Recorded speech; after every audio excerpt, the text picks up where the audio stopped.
Hello दोस्तों, welcome है आपका कलाम एजुकेशनल पॉइंट में। दोस्त आज हम पढ़ने वाले हैं इतिहास। ठीक है, इतिहास वो भी क्लास 11th की। इससे पहले हम 10th 9th ठीक है 8 7 और 6 का कर चुके हैं। कल हम करेंगे क्या 11th के बाद 12th क्लास का।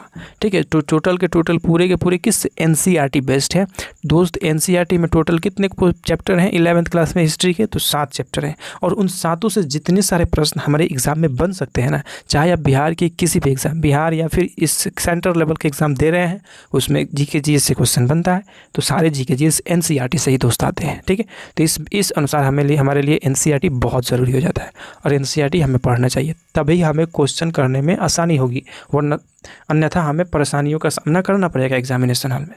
ठीक है, तो 1 नंबर क्वेश्चन देखते हैं क्या है। बोल रहा है मेसोपोटामिया। अब दोस्त ये मेसोपोटामिया क्या है? तो मेसोपोटामिया ना एक सभ्यता है। जैसे हमारे यहाँ क्या हड़प्पा सभ्यता था, तो वैसे ही मेसोपोटामिया सभ्यता है। इसे माना जाता है ना कि ये दुनिया की पहली सभ्यता है। ठीक है, उसके बाद मिस्र की सभ्यता थी, उससे माना जाता है कि वो दूसरी सभ्यता है दुनिया की। अपना हड़प्पा सभ्यता को माना जाता है कि भारत की मतलब पूरी दुनिया की तीसरी सभ्यता है। तो ये जो है मेसोपोटामिया की सभ्यता, ये कहाँ थी? तो ये इराक में थी। ठीक है, कहाँ? इराक में, ईरान की तरफ। ठीक है, उस तरफ मेसोपोटामिया की सभ्यता थी। ये दजला और फरात नदी के किनारे स्थित थी। और जो मिस्र की सभ्यता थी ना, मिस्र वाली, तो नील नदी के किनारे स्थित थी। और अपना जो हड़प्पा सभ्यता है, हड़प्पा, वो सिंधु नदी के किनारे स्थित है। ठीक है, तो सबसे पहली सभ्यता कौन है? मेसोपोटामिया। दूसरा मिस्र की सभ्यता नील नदी के किनारे। तीसरा हड़प्पा सभ्यता जो कि सिंधु नदी के किनारे। ठीक है, तो ये 3 सभ्यताएं हैं हमें हमारे क्वेश्चन में। ठीक है, हमारे एग्जाम वाले क्वेश्चन में मेसोपोटामिया से भी क्वेश्चन आता है, मिस्र से भी आता है। ठीक है, मिस्र से पिछली बार बिहार पुलिस में पूछ दिया गया था कि मिस्र की सभ्यता किस नदी के किनारे स्थित है? तो किस नदी के किनारे है? तो ये नील नदी के किनारे है। मेसोपोटामिया दजला और फरात नदी के किनारे है। हड़प्पा सिंधु नदी सभ्यता के किनारे है, सिंधु नदी के किनारे है। ठीक है, तो ये है। चलिए क्वेश्चन हम पढ़ देखते हैं और इसको हल करते हैं। पहला है मेसोपोटामिया की लेखन कला के संबंध में, लेखन कला के संबंध में क्या? मेसोपोटामिया के लेखन कला के संबंध में निम्नलिखित कथनों पर विचार करें। तो मेसोपोटामिया के लोग मिट्टी की पट्टिकाओं पर लिखते थे। जी हाँ, वो मिट्टी की पट्टिकाएं पर लिखते थे। कोई पेज पढ़ना वरना नहीं था, वो मिट्टी के चिकनी मिट्टी लाते थे, उससे पट्टिकाएं बनाते थे और उसी पर लिखा जाता था। तो ये हमारा पूर्व बिल्कुल सही है। उनकी अकादसी भाषा का स्थान कालिंगर सुमेरियन भाषा ने ले ली, तो नहीं, इनकी ना प्राचीन भाषा ही सुमेरियन भाषा थी। ठीक है, तो सुमेरियन भाषा का स्थान आकादी भाषा ने ले ली थी, आकादी भाषा ने ले ली थी। तो इनका भाषा कौन था? सुमेरियन, और उसका स्थान कौन लिया था? आकादी भाषा। तो उल्टा दे दिया गया। ठीक है, तो इस संदर्भ में ये गलत है। आगे बोल रहा है किलाकार चिन्ह अंग्रेजी भाषा के स्वर एवं व्यंजन की तरह होता था, जिस कारण उनकी भाषा पढ़ी जा सकी। नहीं, अंग्रेजी भाषा के स्वर व्यंजन है, किसकी? सुमेरियन भाषा की स्वर और व्यंजन। तो इस संदर्भ में ये भी गलत है। बोला सत्य बताया, तो सत्य कौन है? सिर्फ एक, यानी ऑप्शन सी हमारा बिल्कुल सही हो जाएगा। आगे देखते हैं दूसरा प्रश्न क्या है। दूसरा है मेसोपोटामिया समाज के संबंध में निम्नलिखित कथनों पर विचार करें। ठीक है, इसके संदर्भ में निम्नलिखित कथन पर विचार करना है। बोला एकल परिवार का आदर्श माना जाता था। जी हाँ, एक ही परिवार और पूरा संयुक्त रूप से हो, ऐसे परिवार को मेसोपोटामिया में भी आदर्श माना गया है। तो ये बिल्कुल सही है। पिता परिवार का मुखिया होता था। जी हाँ, पिता परिवार का प्रधान या मुखिया होता था। ठीक है, उन्हीं का निर्णय का सर्वमान्य माना जाता था। ठीक है, तीसरा है पिता का घर पुरुष धन खेत, मतलब पिता के जो पशुधन थे, खेत थे या फिर अन्य जो भी संपत्तियां थे ना, वो पुत्रों में बांट दिए जाते थे। ये मेसोपोटामिया में होता था। ठीक है, और अपने यहाँ अभी भी होता है, पिता की संपत्ति पुत्रों में बांटी जाती है। तो बोल रहा है सत्य बताएं। तो सत्य तो 1 2 3 सभी है, तो डी ऑप्शन बिल्कुल राइट हो जाएगा। ठीक है, आगे देखते हैं तीसरा प्रश्न क्या है। मेसोपोटामिया के नगर नियोजन के संबंध में निम्नलिखित कथन पर विचार करें। ठीक है, तो मेसोपोटामिया के नगर नियोजन पद्धति सुदृढ़ थी। नहीं दोस्त, क्या हुआ ना कि जब मेसोपोटामिया की खुदाई हुई तो उस समय ना वो सुदृढ़ तरीके से नहीं, टेढ़ी मेरी नालियाँ, ठीक है, गली भी टेढ़ी मेरी ऊबड़ खाबड़ बनाई गई थी। तो इस संदर्भ में ये गलत है। ठीक है, आगे पूछ रहा है क्या कि मोहनजोदड़ो की तरह जल निकासी के लिए व्यवस्था की गई थी। मतलब मोहनजोदड़ो की तरह यहाँ भी जल निकासी थी? तो नहीं, ऐसी कोई व्यवस्था नहीं थी। ठीक है, वहाँ टेढ़ी मेरी जल व्यवस्था थी। ठीक है, और नालियाँ भी टेढ़ी मेरी बनाई गई थी, गली भी टेढ़ी मेरी थी। तो कोई सुदृढ़ तरीका से नहीं थी, ना ही जल निकासी के लिए कोई अच्छी व्यवस्था थी मोहनजोदड़ो की तरह। तो दूसरा भी गलत है। बोला कमरे के अंदर रोशनी खिड़की से नहीं बल्कि आंगन में खुले दरवाजे से आती थी। जी हाँ, ये सही है, क्योंकि उस मेसोपोटामिया में जो घर होते थे ना, उसमें खिड़की से रोशनी नहीं आती थी, एक मेन दरवाज़ा होता था जो आंगन के पास खुलता था, ठीक है, और उसी से आंगन में रोशनी आती थी। तो ये तीसरा सही है। बोल रहा है असत्य कथन का चयन करें। कैसे कथन? असत्य, जो गलत है वो बताना है। तो गलत तो 1 और 2 है, तो ये ऑप्शन हमारा बिल्कुल सही हो जाएगा, 1 और 2। चौथा प्रश्न देखते हैं क्या है। सही कालक्रम का निर्धारण कीजिए, ठीक है, सब मतलब सही कालक्रम का निर्धारण करना है, ठीक है। तो देखते हैं क्या है। तो बोल रहा है क्या, पहला ऑप्शन में है अफ्रीका में अगरी का प्रयोग का साक्ष्य, ठीक है। तो अब दूसरा है एशिया में कुत्ते का पालतू बनाया गया। तीसरा है भीमबेटका के गुफे का चित्र, ठीक है। और चौथा है पशु और कुत्ते को अफ्रीका में पालतू बनाया गया। तो दोस्त सही कालक्रम के अनुसार इसको निर्धारित करना है, ठीक है। तो क्या हुआ ना कि ये अफ्रीका में अगरी के प्रयोग कब हुआ था? तो ये 36 लाख साल पहले हो गया था, ठीक है, 36 लाख साल पहले हुआ था। एशिया में कुत्ते को पालतू कब बनाया गया? तो एशिया में कुत्ते को पालतू ना 10,000 ईस्वी पूर्व से 3,000 ईस्वी पूर्व में बना लिया गया था इसको, ठीक है। भीमबेटका खोज, तो इसका खोज ना, सॉरी यहाँ उल्टा हो गया, क्या कितना होगा? तो 10,000 से है, ये क्या है, 1 मिनट। ये एशिया में कुत्तों को पालतू कब बनाया गया? तो ये 10,000 से 3,000 ईस्वी पूर्व, ठीक है, इस समय बनाया गया था भीमबेटका की गुफा का। तो ये 30,000 साल से 10,000 ईस्वी पूर्व में इसका हुआ था भीमबेटका गुफा का निर्माण, ठीक है। और पशु और कुत्तों को अफ्रीका में पालतू कब बनाया गया था? तो इनको बनाया गया था ना 3,000 से 1500 ईस्वी पूर्व में बनाया गया था। तो सबसे पहले हमारा होगा 1 नंबर, ठीक है। तो 1-1 सब में दिया गया। उसके बाद किसका क्या हुआ? तो उसके बाद हुआ ना कि भीमबेटका गुफा का निर्माण, यही है, ठीक है। 30,000 से 10,000 के बीच, तो इसका हुआ। तो 1 के बाद 3, तो 1 के बाद 2 है, इसमें 3 है, इसमें 3 है और इसमें डी है। उसके बाद देखो, इसके बाद क्या हुआ है? 10,000 से 3,000 के बीच ये है, तो मतलब 2 है। 3 के बाद की 2 को इसमें आया है, तो 3 के बाद 2 यानी बी में आया है, तो बी हमारा बिल्कुल राइट ऑप्शन हो जाएगा। उसके बाद चौथा होगा, ठीक है, पशु और कुत्तों को अफ्रीका में पालतू बनाएगा, तो ये चौथा सबसे लास्ट में हुआ था, तो ये सही है कालक्रम अनुसार, ठीक है। आगे देखते हैं 5वां प्रश्न। तो बोल रहा है मेसोपोटामिया के संबंध में निम्नलिखित कथन पर विचार करें, ठीक है। मेसोपोटामिया के संबंध में निम्नलिखित कथन पर विचार करना है। बोल रहा है क्या, मेसोपोटामिया के नगर कांस्ययुगीन संस्कृति के हिस्सा थे। जी हाँ, कांस्ययुगीन संस्कृति के हिस्सा थे। और कांस्य में क्या होता था? तो तांबे और रागी का मिश्रण से कांस्य बनाया जाता था, ठीक है। आगे है मेसोपोटामिया हथियार कांस्य से बने होते थे। तो जी हाँ, उस समय कांस्य ही महत्वपूर्ण धातु था, मिश्र धातु, और उसी से हथियार बनाए जाते थे, तो ये भी सही है, ठीक है। आगे देखते हैं पूछा क्या है। तो पूछा है कि सत्य पूछा है कि असत्य पूछा है? तो सत्य कथन बताया। तो सत्य तो दोनों था, 1 और 2, तो सी ऑप्शन बिल्कुल सही हो जाएगा। आगे देखते हैं क्या है। मेसोपोटामिया के संबंध में निम्नलिखित कथन पर विचार करें। किसके संबंध में? मेसोपोटामिया। बोल रहे उन्हें गणित में वर्गमूल तथा चक्रवृद्धि व्यास का ज्ञान था। जी हाँ, उन्हें इन सब का ज्ञान था, मैथमेटिक्स की जानकारी थी उन्हें, ठीक है। आगे है दूसरा, मेसोपोटामिया में हमें वर्ष 12 महीने का विभाजन का ज्ञान भी मिला है। तो जी हाँ, जो वर्षों के महीने 12 महीने बनाया गया था ना, विभाजन किया गया था वर्ष को, तो ये भी हमें मेसोपोटामिया से ही इसका ज्ञान मिलता है, तो ये भी सही है, ठीक है। तो 1, 2 दोनों सही है, और सत्य कथन ही पूछ रहा है, तो सी ऑप्शन बिल्कुल राइट हो जाएगा। आगे है 7वां, रोमन समाज के बारे में निम्नलिखित कथन पर विचार करें। किस समाज के बारे में?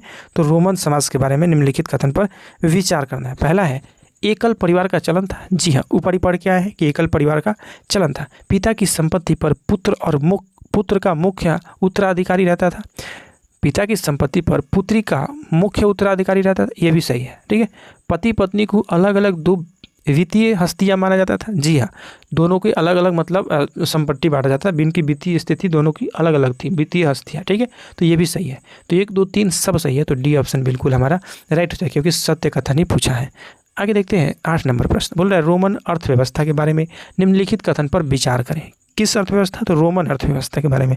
जैतून का तेल निर्यात होने वाली प्रमुख वस्तु थी। तो जी हाँ, रोमन में प्रमुख वस्तु थी जैतून की तेल, जिसकी निर्यात किया जाता था।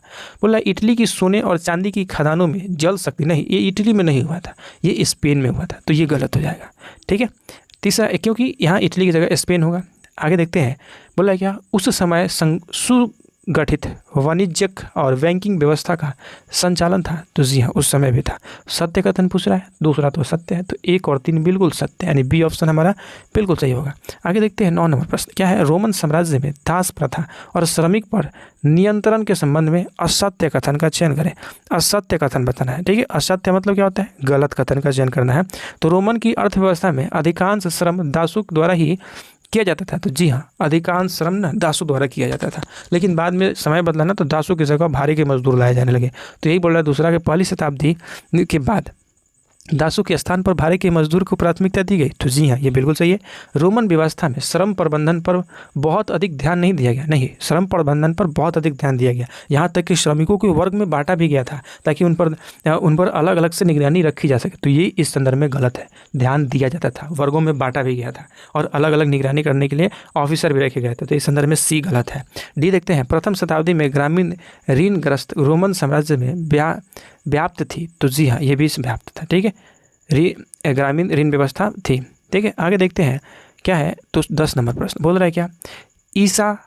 ईसा से प्रथम 5 यानी ईसा से प्रथम 5 शताब्दियों तक निम्न में से कौन सी घटना नहीं घटित हुई? ठीक है, जो घटित नहीं हुई है वो बताना है, ठीक है। तो यूरोप में कुस्तुनतुनिया का स्थापना हुआ। जी हाँ, यूरोप में कुस्तुनतुनिया की स्थापना हुआ था, ठीक है, 5 शताब्दी से पहले ही हो गया था। रोमन साम्राज्य की पूर्व पश्चिम में 2 बाजारों का बराबर भागों में विभाजन किया गया। तो ये भी सही है। चीन में कागज़ का आविष्कार, ये भी सही है। जापान में बौद्धों का आगमन नहीं हुआ था, ठीक है, तो यही नहीं हुआ था। तो ये इसका सही जवाब हो जाएगा, डी बिल्कुल सही होगा, ठीक है। आगे देखते हैं, रोमन का प्रथम सम्राट कौन था? दोस्त, रोमन का सम्राट बताना है कि इनका प्रथम सम्राट कौन था। तो इनका प्रथम सम्राट था अंगस्टस, ठीक है। कौन? अंगस्टस। आगे देखते हैं 12 नंबर प्रश्न। 12 नंबर प्रश्न क्या कहता है?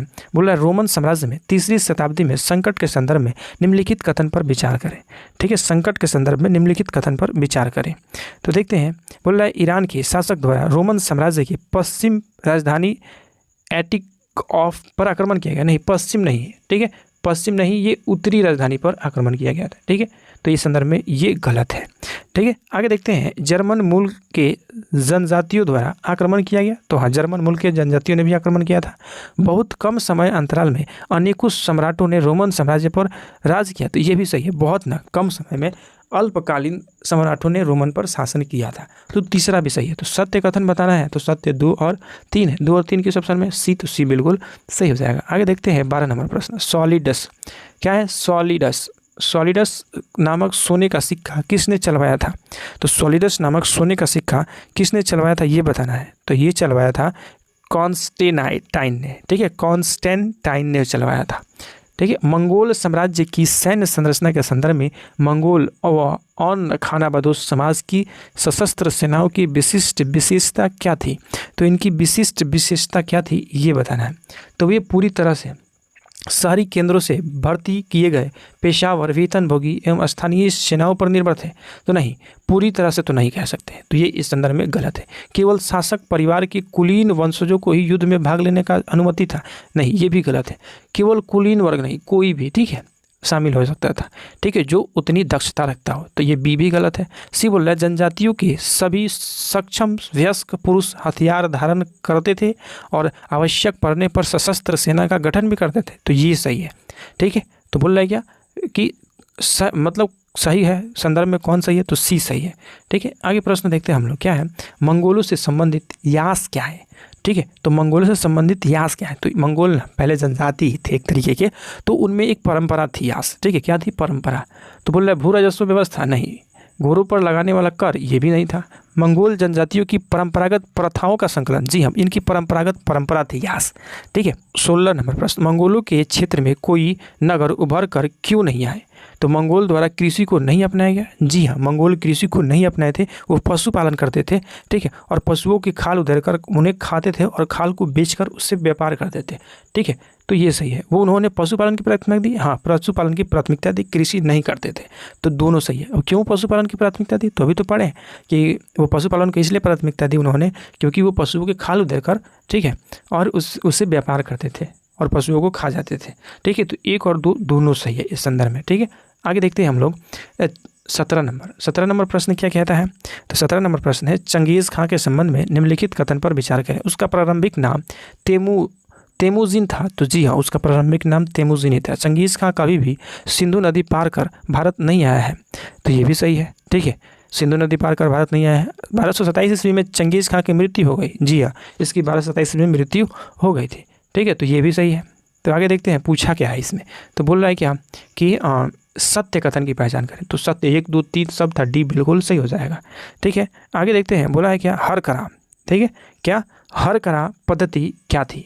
तो हर करा पद्धति जो थी ना, वो संचार पद्धति का ही एक रूप था। ठीक है, संचार पद्धति का ही एक रूप था। ठीक है, हर करा पद्धति। ऑस्ट्रेलिया की खोज किसके द्वारा किया गया, ये पूछा जा रहा है। ठीक है, ऑस्ट्रेलिया की खोज किसके द्वारा? तो डचों ने खोजा था ऑस्ट्रेलिया को। ठीक है, किसने? डचों ने खोजा था। आगे देखते हैं। यूरोपीय इतिहास में, ठीक है, मध्यकालीन युग किस काल को कहा जाता है? तो मध्यकालीन युग ना यूरोपीय इतिहास में 5वीं शताब्दी से 15वीं शताब्दी के बीच को कहा जाता है। ठीक है, यूरोपीय इतिहास में मध्यकालीन युग। आगे देखते हैं हम लोग क्या 21 नंबर। सामंतवाद के संदर्भ में निम्नलिखित कथनों पर विचार करें। किस संदर्भ में? तो सामंतवाद। आर्थिक संदर्भ में यह सामंतों को कृषकों और संबंधों पर आधारित था। तो आर्थिक संदर्भ में यह सामंतों और कृषकों पर संबंधों पर आधारित है। तो जी बिल्कुल। सुनिश्चित तरीके से सामंतवाद का उदय यूरोप में 10वीं शताब्दी के उत्तरार्ध में, नहीं 11वीं शताब्दी। ठीक है, 10वीं नहीं, तो ये गलत है। तो बोल रहा है सत्य कथन की पहचान करें। तो सत्य सिर्फ एक है। ठीक है, आगे देखते हैं 22 नंबर प्रश्न। पादरी वर्ग के संबंध में निम्नलिखित कथनों पर विचार करें। किसके संदर्भ में? तो पादरी वर्ग के संदर्भ में। ठीक है, तो पादरी वर्ग प्रथम वर्ग का हिस्सा थे और इन पर राजा का नियंत्रण था। नहीं, ये प्रथम वर्ग का हिस्सा थे लेकिन इन पर राजा का नियंत्रण नहीं था। ठीक है, ये कर वर भी नहीं देते थे। दूसरा है सभी व्यक्ति पादरी नहीं बन सकते। जी हाँ, सभी व्यक्ति पादरी नहीं बन सकते थे। ठीक है, कुछ ही लोग जो कुलीन अपने आप को समझते थे वो पादरी थे, बाकी सब व्यापारी वर्ग थे और क्या बोलते हैं उसको, और कुलीन वर्ग था। ठीक है, आगे देखते हैं। तो बोल रहा है क्या सत्य कथन बताएं। तो सत्य केवल 2 है। ठीक है, एक तो असत्य हो गया। 23 नंबर प्रश्न देखते हैं। 23 नंबर प्रश्न क्या है? बोल रहा है टैली क्या है? तो टैली एक प्रकार का ना कर था। कैसा कर? तो एक प्रकार का प्रत्यक्ष कर था। आगे देखते हैं 24 नंबर प्रश्न। बोल रहा है 14वीं सदी के संकट के संदर्भ में निम्नलिखित कथनों पर विचार करें। ठीक है, कब? तो 14वीं सदी में संकट में के रूप में। तो इस सदी में तूफान, बाढ़, अकाल एवं पर्यावरणीय संकटों का तीव्रता बढ़ गई थी। जी हाँ। धातु मुद्रा में कमी आ गई थी। ये भी सही है। ब्लैक डेथ नामक महामारी के कारण बड़ी संख्या में लोगों की मृत्यु हुई। तो ये भी सही है। ठीक है, सत्य कथन नहीं पूछ रहा है, तो 1 2 3 सब सही है। ठीक है, आगे देखते हैं प्रश्न कितना है? 25 नंबर। बोल रहा है क्या कोपरनिकस के बाद सूर्य सिद्धांत के विकास के संदर्भ में निम्नलिखित कथन पर विचार करें। मतलब इनके बाद की बात की जा रही है। ठीक है, उनके समय नहीं, इनके बाद की बात की जा रही है। बोल रहा है स्वर्ग और पृथ्वी के बीच का अंतर आधी सदी से भी अधिक समय बाद जोहान्स केपलर के गैलीली के लेखन के माध्यम से पटा गया। यानी ये सही है। केपलर के कोपरनिकस मिस्ट्री ने सूर्य पर केंद्रित प्रणाली के सिद्धांत को लोकप्रिय बनाया, यह दर्शाते हुए कि यह सूर्य के चारों ओर पूर्ण वृत्ताकार वृत्तों की गति करते हैं। पूर्ण वृत्ताकार वृत्तों में नहीं, ये पूर्ण वृत्तों में गति नहीं करते हैं, दीर्घ वृत्ताकार पथ पर गति करते हैं। तो क्यों? तो इस संदर्भ में गलत है, क्योंकि केपलर ने बताया था कि दीर्घ वृत्ताकार पथों में गति करते हैं। तो पूर्ण वृत्ताकार कहना गलत होगा, तो इसलिए दूसरा गलत है। तीसरा है गैलीलियो ने अपने कार्य द मोशन के माध्यम से एक गतिशील दुनिया के धारणा की पुष्टि दी थी। तो ये सही है। तो बोल रहा है क्या हम कि ऊपर दिए गए कथनों में कौन सही है? तो सही तो 1 और 3 था, तो 1 और 3 सी ऑप्शन में है, तो सी बिल्कुल सही हो जाएगा। आगे देखते हैं कितना नंबर? 26 नंबर प्रश्न। 26 नंबर प्रश्न क्या कहता है? तो 26 नंबर प्रश्न है कि 15वीं शताब्दी के शुरू के दशकों में मानवतावादी शब्द का प्रयोग किसके लिए किया गया? तो मानवतावादी शब्द का प्रयोग ना अध्यापकों के लिए किया गया था। किसके लिए? अध्यापकों के लिए। ठीक है, 27 नंबर प्रश्न है मानवतावादियों के अनुसार अंधकार युग कब प्रारंभ हुआ? तो अंधकार युग ना रोमन साम्राज्य के टूटने के बाद प्रारंभ हुआ। मतलब मानवतावादी मानते थे कि जब रोमन साम्राज्य का टूट गया ना, तो अंधकार युग शुरू हो गया। ठीक है, आगे देखते हैं 28 नंबर। तो 28 नंबर क्या है? 28 नंबर प्रश्न है कि कोपरनिकस के संबंध में निम्नलिखित कथन पर विचार करें। ठीक है, कोपरनिकस के संबंध में तो उसने तत्कालिक प्रचलित धार्मिक मान्यता के विरुद्ध पृथ्वी की गतिशीलता के सिद्धांत को प्रकाशित किया था। नहीं, ये ना इसी से डरते थे कि हमारे धर्म में ऐसा नहीं लिखा गया। अगर हम ऐसे बताएंगे ना, मतलब ईसाई लोग मानते थे कि पृथ्वी पापों के कारण, पृथ्वी पे पापी लोग हैं और पापों के कारण पृथ्वी स्थिर है और इसके चारों तरफ सूर्य के साथ साथ बाकी की तरफ भी इसका चक्कर लगाते हैं। ये उनकी धार्मिक मान्यता थी। लेकिन इन्होंने पाया कि ऐसा नहीं है, सूर्य एक केंद्र में स्थित है और बाकी अन्य ग्रह उसके चारों तरफ दीर्घवृत्ताकार पथ पर चक्कर लगाते हैं। लेकिन उन्होंने बताया नहीं क्योंकि उनका विरोध ना हो जाए, तो ये गलत है। उसके अनुसार पृथ्वी समेत सारे ग्रह, मतलब कोपरनिकस के अनुसार, ठीक है, पृथ्वी समेत सारे ग्रह सूर्य की परिक्रमा करते हैं। जी हाँ, बिल्कुल ये सत्य है उनके संदर्भ में।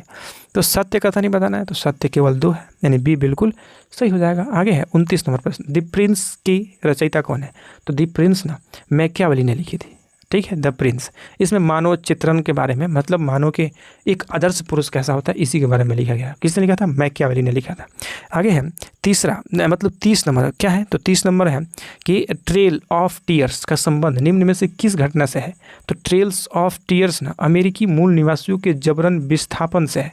मतलब जो अमेरिकी मूल निवासी थे ना, उनका विस्थापन हो रहा था, वो एशिया की तरफ आ रहे थे। तो क्यों आ रहे थे?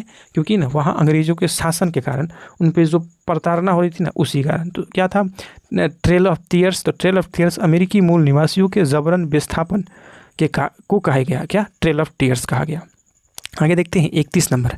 तो 31 नंबर क्या कहता है? बोल रहा है कि 18वीं सदी के यूरोप के संदर्भ में निम्नलिखित कथन पर विचार करें और सत्य कथन की पहचान करें। सत्य कथन तो बोल रहा है पश्चिमी यूरोप के लोग सभ्य मनुष्य की पहचान साक्षरता, संगठित धर्म और शहरीपन के आधार पर किया करते थे। तो देखिए दोस्त, अपना देश ना पूरब की साइड है और ये लोग जो इंग्लैंड से आए थे ना अंग्रेज़, वो पश्चिम की तरफ से आए थे और हमें वो बर्बर और असभ्य लोग मानते थे, वो अपने आप को सभ्य कहते थे। तो इस संदर्भ में ये सही है, ठीक है। जो पश्चिमी यूरोप से लोग आए थे वो सभ्य मनुष्य की पहचान क्या मानते थे? साक्षरता, संगठित धर्म और शहरीपन को ही मानते थे। दूसरा है ब्रिटिश दर्शन शास्त्री ज़ायके रूसो सभ्यता के लिए एक मापदंड को विकृत किया। तो दोस्त ये ब्रिटिश नहीं था, ठीक है, ये ब्रिटेन का नहीं था। तो ये कहाँ का था? तो ये फ्रांस का था। रूसो जो था ना वो कहाँ का था? तो फ्रांस का था, ब्रिटेन का नहीं। तो ये गलत है। तो बोला सत्य कथन मतलब सत्य सिर्फ एक है, ठीक है। आगे देखते हैं प्रश्न क्या है। तो आगे प्रश्न है, ठीक है, 32 नंबर क्या बोल रहा है? तो ब्रिटेन ने संयुक्त राज्य अमेरिका को एक स्वतंत्र देश के रूप में मान्यता कब दिया? तो 1781 में, ठीक है। अमेरिका स्वतंत्र हुआ था ब्रिटेन से कब? 1781 में हुआ था। आगे देखते हैं 33 नंबर प्रश्न क्या है? तो संयुक्त राज्य अमेरिका में दास प्रथा के संबंध में निम्नलिखित कथन पर विचार करें। किसके संबंध में? दास प्रथा के संबंध में। दक्षिणी राज्यों में दास प्रथा का विरोध किया गया क्योंकि उनका अर्थतंत्र दासों पर नहीं टिका हुआ था। तो देखिए दक्षिणी जो देश थे ना वो दक्षिणी देशों में नहीं किया गया था, ये किधर किया गया था? तो ये उत्तरी राज्यों में किया गया था, ठीक है। जो अमेरिका के उत्तरी राज्य थे वहाँ दास प्रथा का विरोध किया गया था। दक्षिणी लोग तो इसकी समर्थन में थे, तो ये गलत है, ठीक है। बोल रहा है दास प्रथा समाप्त करने के मुद्दे पर उत्तरी और दक्षिणी राज्यों में गृह युद्ध हो गया था। जी हाँ, क्यों हुआ था? क्योंकि उत्तरी जो अमेरिका के लोग थे वो चाहते थे दास प्रथा समाप्त हो, लेकिन दक्षिणी वाले नहीं चाहते थे, इसलिए इन दोनों में क्या हो गया? गृह युद्ध हो गया। तो ये गलत सही है। सत्य कथन बता रहे हैं तो एक तो असत्य है, तो सत्य कौन है? 2। तो 2 हमारा बिल्कुल सही हो जाएगा, ठीक है। कौन होगा इसमें? तो इसमें 2 हमारा सही होगा। आगे है मेटिसो का विद्रोह किस देश में हुआ था? तो मेटिसो का विद्रोह बताना है कि ये किस देश में हुआ था? तो ये हुआ था कनाडा में। कहाँ हुआ था? तो कनाडा में हुआ था, ठीक है। आगे देखते हैं कितना है 35 नंबर प्रश्न बोल रहा है क्या? निम्नलिखित मूल निवासियों के लिए निम्नलिखित में बोला क्या? बोला 35 नंबर अमेरिका मूल निवासियों के लिए किए गए संवैधानिक प्रावधानों के बारे में निम्नलिखित कथन पर विचार करें, ठीक है। अमेरिका मूल निवासियों के संदर्भ में, ठीक है। तो पढ़ते हैं इसमें क्या है। तो कथन 1 है कि 1934 का इंडियन रीऑर्गेनाइजेशन एक्ट जिसके द्वारा रीजवेंस में मूल निवासियों को ज़मीन खरीदने और ऋण लेने के अधिकार हासिल हुआ। तो जी हाँ, कब हुआ था? 1934 में हुआ था, ठीक है। इन्हें ऋण लेने और ज़मीन खरीदने का अधिकार दिया गया। 1954 में अनेक मूल निवासियों ने अपने द्वारा तैयार किए गए डिप्लोटेशन ऑफ इंडिया राइट्स में इस शर्त के साथ संयुक्त राज्य अमेरिका की नागरिकता स्वीकार की कि उन्हें रीजॉइंस वापस नहीं लिए जाएंगे और उनकी परंपराओं पर दखल अंदाजी नहीं की जाएगी। हाँ, इसी अनुसार ये किए थे, कब? 1956 में। तो ये भी सही है, ठीक है। तो सत्य कथन बताना है, तो जब दोनों सही है तो ए बी किस में है? तो सी ऑप्शन में है। तो सी हमारा बिल्कुल सही हो जाएगा। आगे है, ऑस्ट्रेलियाई बस्तियों को स्वशासन का अधिकार कब मिला था? तो जो ऑस्ट्रेलियाई बस्ती थे ना, उन्हें स्वशासन का अधिकार 1850 में मिला। कब? 1850 में। आगे है, ब्रिटिश सरकार हमेशा से ऑस्ट्रेलिया की ज़मीन को टेरा न्यूक्लियस कहती आई। टेरा न्यूक्लियस का अर्थ क्या होता है? तो टेरा न्यूक्लियस का अर्थ था ना कि मतलब वैसा भूमि जो किसी का नहीं है, उसी को अंग्रेज क्या कहते थे? टेरा न्यूक्लियस। तो क्या था इसका अर्थ? जो भूमि किसी की नहीं हो उसे ही टेरा न्यूक्लियस कहा गया। देखिए, ब्रिटेन में हुए औद्योगिकरण के संबंध में निम्नलिखित कथन पर विचार करें। कहाँ? तो जो ब्रिटेन में हुए थे ना, उसके संदर्भ में विचार करना है। केवल सूती वस्त्रों के उद्योग का विकास औद्योगिकरण के पहले चरण का हिस्सा था? तो नहीं, औद्योगिकरण का जो पहला चरण था ना, उसमें केवल सूती वस्त्र नहीं था, इसके साथ कोयला भी थे, उद्योग भी थे। तो इस संदर्भ में ये गलत है। और रेलवे का आविष्कार ने इस प्रक्रिया के दूसरे चरण की शुरुआत की। तो हाँ, दूसरे चरण में ना रेलवे का आविष्कार की शुरुआत की गई थी, ठीक है। कब? तो ये 1870 के आसपास में किया गया था। तो ये सही है, एक गलत है, ठीक है। तो बोल रहा है सत्य कथन बचा है, तो सत्य कथन कौन था? दूसरा था। आगे है, वेलफेरो घोषणा पत्र पर किस वर्ष हस्ताक्षर हुआ? तो ये 1917 में हुआ था। अब दोस्त, वेलफेयर घोषणा पत्र क्या था? तो ये एक ऐसा घोषणा पत्र था ना जिसमें बताया गया था कि प्रथम विश्व युद्ध हो रहा है, इसके बाद ना जो यहूदी हैं इन्हें हम बचाएंगे। इंग्लैंड ने जो था ना ब्रिटिश, तो उन्होंने वादा किया था यहूदियों से कि जब प्रथम विश्व युद्ध खत्म होगा ना तो हम आपको बचाएंगे। कहाँ? तो फिलिस्तीन में। तो वही था घोषणा पत्र जिसको क्या कहा गया? तो वेलफेयर घोषणा पत्र कहा गया। इस पर हस्ताक्षर कब हुए थे? 1917 में हुए थे। 40 नंबर प्रश्न है, उत्तरी अमेरिका के मूल निवासियों के संबंध में निम्नलिखित कथन पर विचार करें। किस उत्तरी अमेरिका के मूल निवासी पर? वे अफ्रीका से आए थे? नहीं, वो अफ्रीका से नहीं, एशिया से आए थे। कहाँ से? एशिया से आए थे, ठीक है। उन्होंने दक्षिण अमेरिका की तरह साम्राज्य का विकास नहीं किया। किस तरफ? उन्होंने दक्षिण अमेरिका की तरह साम्राज्य का विकास नहीं किया। तो जी हाँ, दक्षिण अमेरिका की तरह साम्राज्य का विकास नहीं किया, ये सही है। तो सत्य पूछा रहा था, तो सत्य सिर्फ 2 है, ठीक है। आगे देखते हैं 41 नंबर प्रश्न क्या है? तो 41 नंबर प्रश्न बोल रहा है कि 19वीं सदी में यूरोप में, ठीक है, 19वीं सदी में यूरोप में अमेरिका लोगों का प्रवास क्यों हुआ? तो ईसाई धर्म के विभिन्न पंथों के बीच टकराव के कारण? नहीं, सिर्फ यही कारण नहीं था, ठीक है, इसके कई कारण थे, ठीक है। यूरोपियन संपत्ति हस्तांतरण की पद्धति के कारण? तो ये सही है, ठीक है। यूरोपीय संपत्ति हस्तांतरण जो था ना, ये संपत्ति को क्या कर रहे थे? दखल कर रहे थे। तो इससे ना यूरोप से लोग कहाँ भाग के आए? अमेरिका की तरफ प्रवास किए, ठीक है। यूरोप की तुलना में सस्ते भूमि की उपलब्धता कारण? तो हाँ, जो अमेरिका में था ना सस्ते दामों पर भूमि मिलती थी और यूरोप में महंगे, तो ये भी इसका था कारण। तो ये भी सत्य है। तो सत्य कथन बताना है, तो ये 2 और 3 सत्य है, बी बिल्कुल सही हो जाएगा। आगे देखते हैं 42 नंबर प्रश्न क्या है? तो बोल रहा है संयुक्त राज्य अमेरिका में गोल्ड रश। अब गोल्ड रश क्या है?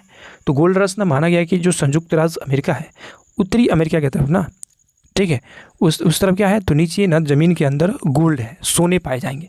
तो इससे ही क्या कहा गया? गोल्ड रश कहा गया। तो संयुक्त राज्य अमेरिका में गोल्ड रश के संबंध में निम्नलिखित कथन पर विचार करें।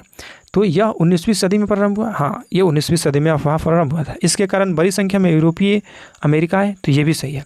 गोल्ड के ही चक्कर में क्या हुआ? यूरोपवासी कहाँ आए थे? अमेरिका, और वहीं आकर बसने लगे, ठीक है। इसके चलते पूरे महाद्वीप में रेलवे लाइनों का निर्माण हुआ। तो हाँ, इसी के संदर्भ में ना इसी के चलते क्या हुआ कि पूरे महाद्वीप में रेलवे लाइन का निर्माण किया गया। तो ये भी सही है। तो 1, 2, 3 सब सही है, और सब सही किस में है? तो सी ऑप्शन में है। तो सी ऑप्शन हमारा बिल्कुल सही हो जाएगा, ठीक है। आगे प्रश्न देखते हैं 43 नंबर क्या है? तो 43 नंबर कर रहा है कि जेम्स कुक किस वर्ष ऑस्ट्रेलिया पहुंचा? तो जेम्स कुक ना 1770 में ऑस्ट्रेलिया पहुंचा था।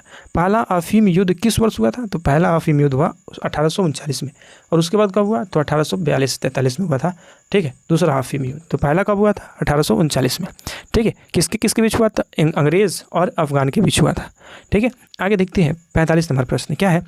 बोल रहा है चीन की समाजवादी पार्टी की स्थापना के संदर्भ में निम्नलिखित कथन पर विचार करें। इसकी स्थापना 1920 में रूसी क्रांति के समय के बाद हुई थी। तो देखिए, रूसी क्रांति के बाद हुई थी, लेकिन 1920 में नहीं हुई थी, 1921 में हुआ था, 1921 में हुआ था, ठीक है, 21 में। दूसरा है, तो ये गलत है क्योंकि 20 दिया हुआ है। दूसरा कथन, माओ त्से-तुंग ने क्रांति के कार्यक्रम को किसानों पर आधारित करते हुए रूस से एक अलग रास्ता चुना था। तो जी हाँ, रूस से एक अलग रास्ता चुना था, सेम नहीं, तो दूसरा सही है। बोल रहा है सत्य कथन बताएं, तो पहला तो गलत है, दूसरा सही है, बी हमारा सही हो जाएगा। ठीक है, आगे देखते हैं 46 नंबर प्रश्न। क्या है 46 नंबर प्रश्न? तो बोल रहा है कि पीपुल्स कन्फ्यूजन्स के संदर्भ में, ठीक है, कम्युनन्स के संदर्भ में निम्नलिखित कथन पर विचार करें। क्या? निम्नलिखित कथन पर विचार करें। तो देखते हैं कथन क्या है। तो यह चीन में औद्योगिकरण की गति तेज करने के लिए उत्पादन में लोगों की सामूहिक प्रयास था। तो हाँ, लोगों के सामूहिक प्रयास से ही, उत्पादन के प्रयास से ही हुआ। ठीक है, पीपल कन्फ्यूजन्स। आगे है दूसरा कि यह प्रयास कृषि क्षेत्र में भी किया गया। तो जी हाँ, यह प्रयास कृषि क्षेत्र में भी किया गया। दोनों क्षेत्र मिलकर, ए और दो दोनों सही है, तो हमारा सी ऑप्शन बिल्कुल सही हो जाएगा, क्योंकि सत्य कथन ही पूछा गया है। आगे क्या है? तो 47 नंबर बोल रहा है 1960 की अप्रैल क्रांति किस देश से संबंधित है? तो ना, ये दक्षिण कोरिया से संबंधित है। दक्षिण कोरिया में ना 1960 में अप्रैल क्रांति हुई थी। ठीक है, अप्रैल क्रांति कहाँ हुई थी? दक्षिण कोरिया में। कब? तो 1960 में हुई थी। जापान के संदर्भ में निम्नलिखित कथन पर विचार करें। जापान केवल 4 बड़े द्वीप से मिलकर बना है। तो केवल 4 द्वीप नहीं, कि 4 बड़े बड़े द्वीप है, तो केवल 4 कहने से ये गलत हो जाएगा। ठीक है, वहाँ पशुपालन की परंपरा रही है। कहाँ? तो जापान में। तो जापान में पशुपालन की परंपरा रही है? तो नहीं, ऐसी परंपरा वहाँ नहीं थी। तीसरा है चावल बुनियादी फसल है या मछली प्रोटीन का मुख्य स्रोत है। ठीक है, तो ये सही है। ठीक है, सत्य कथन नहीं बताना है, तो 1 2 गलत है, 3 सही है, तो 3 हमारा डी ऑप्शन में बिल्कुल सही हो जाएगा। ठीक है, आगे देखते हैं हम लोग। कितना? 49 नंबर बोल रहा है क्या? मेजी पुनर्स्थापना किस वर्ष हुई थी? तो मेजी की पुनर्स्थापना किस वर्ष हुई थी ये बताना है। तो इसकी स्थापना ना 1868 में हुई थी। 68 का है, तो 68 सी ऑप्शन में है, तो सी बिल्कुल सही हो जाएगा। जापान में आधुनिक बैंकिंग की स्थापना किस वर्ष की गई? देखिए, जापान में ना आधुनिक बैंकिंग की स्थापना अर्थव्यवस्था के क्षेत्र में कब हुआ था? तो 1872 में हुआ था। तो दोस्त, ये था 50 क्वेश्चन 11th की हिस्ट्री से। ये वैसे क्वेश्चन है जो हमारे एग्जाम में आएंगे। ठीक है, आगे करेंगे हम 12th क्लास का। ठीक है, चलिए मिलते हैं अगली वीडियो में। धन्यवाद।